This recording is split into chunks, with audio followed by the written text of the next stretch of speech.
Dear students, आज हम सीखेंगे पास्ट सिंपल टेंस, जिसको पास्ट इंडेफिनिट टेंस भी कहा जाता है।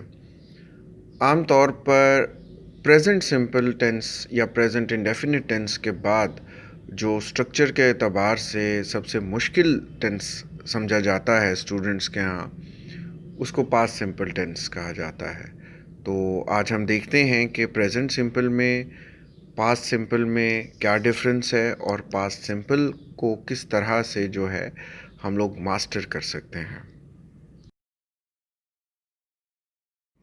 सबसे पहले है what it can tell about. हमें ये किन चीज़ों के बारे में बताता है या किन चीज़ों को शो करता है या हम इसके थ्रू कौन सी चीज़ें जाहिर कर सकते हैं। सबसे पहले कॉन्टिन्यूअस एक्शन है जो कि मुसलसल होता रहा हो पास्ट में। हम कहते हैं he went to college at 8 AM।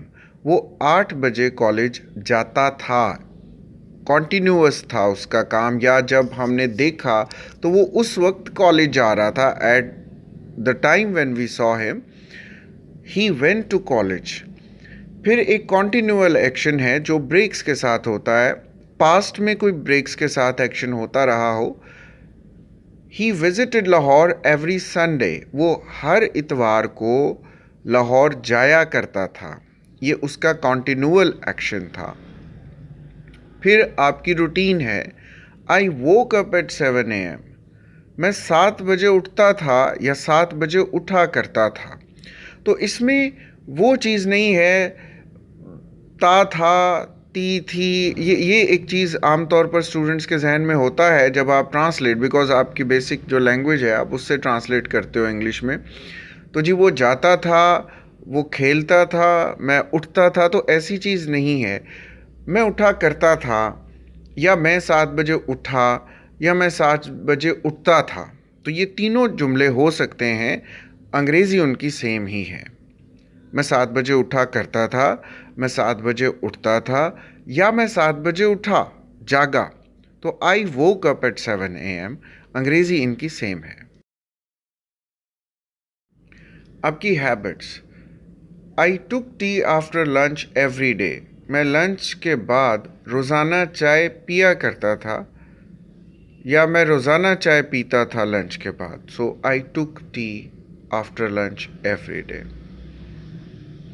Feelings, my head ached severely, यानी ये फीलिंग थी कि मेरा सर जो है वो शदीद दर्द कर रहा था, या मेरा सर शदीद दर्द करता था, या मेरे सर में शदीद दर्द था। My head ached, which is not now, my head ached severely. अब इसका सेंटेंस स्ट्रक्चर देखते हैं किसी एक सिंगुलर या प्लूरल के लिए।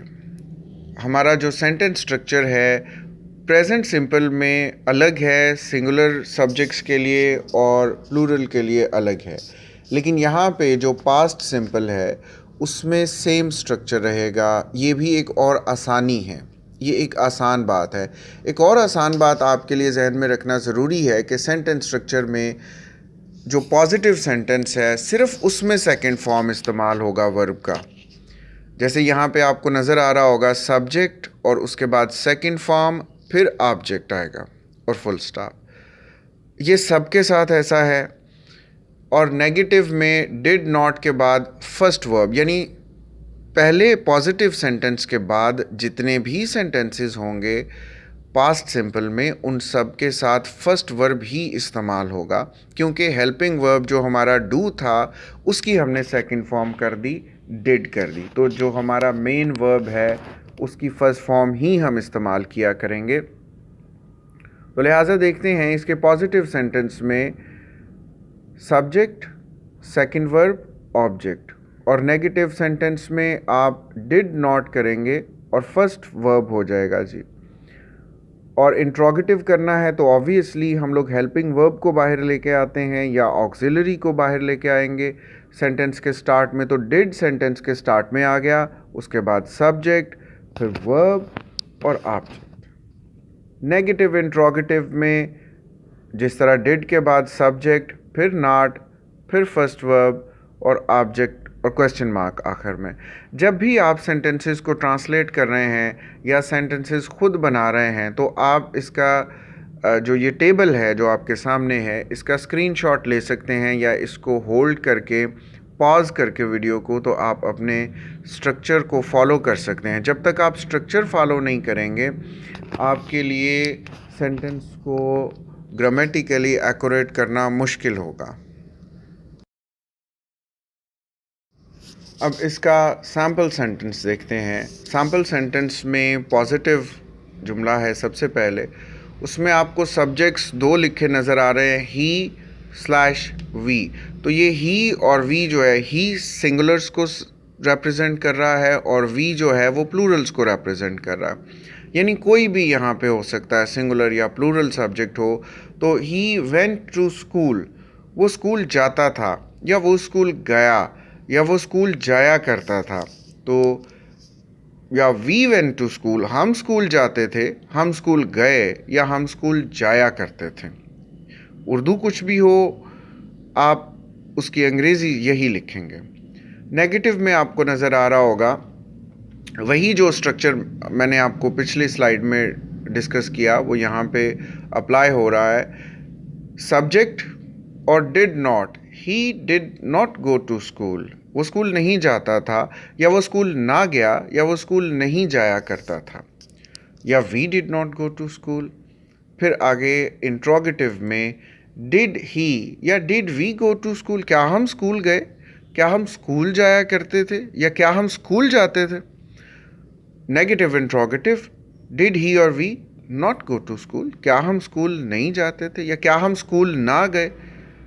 इस तरह से आप इस सैम्पल सेंटेंस की मदद से आप अपने सेंटेंसेस खुद बना सकते हैं, चाहे आप उसको ट्रांसलेट कर रहे हैं, चाहे आप उसको खुद क्रिएटिव राइटिंग कर रहे हैं। तो स्ट्रक्चर आपको एग्जैक्ट फॉलो करना होगा, तभी आप उसको मास्टर कर सकेंगे। And you have to practise it a lot. Thank you students. आपको इसके बारे में कोई सवाल करना हो, कोई इब्हाम हो आपके जहन में, आप कमेंट सेक्शन में हमसे पूछ सकते हैं या दिए गए नंबर्स पर हमसे रब्ता कर सकते हैं। Good day.